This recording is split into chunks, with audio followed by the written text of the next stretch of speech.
Because of the nature of my work, there are seasons where, I'm out 14, 15 hours a day, and so it changes. But typical day, probably in the summer or the fall, I like to begin early. I go on a prayer walk through the pasture. I just love to begin my day that way. It's very soothing, it's very peaceful.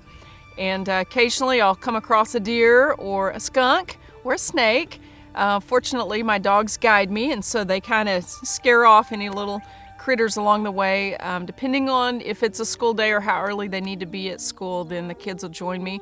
I think a lot of that too, especially this time of year in the summertime, we pick some thistle because I have a nephew who makes blowguns and he uses them for his darts, and so we collect those thistles while we're out walking, and it's just really amazing to see the changes in the season as well.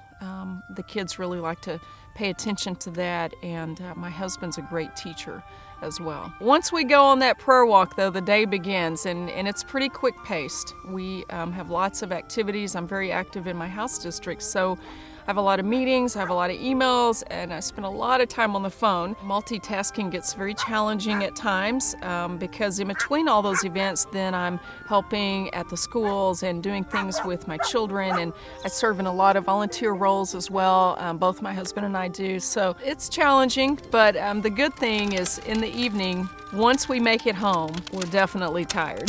And we're definitely ready to sit on the front porch and kind of take it all back in again, and end the day the same way that I started the day, and hopefully go at it again the next day.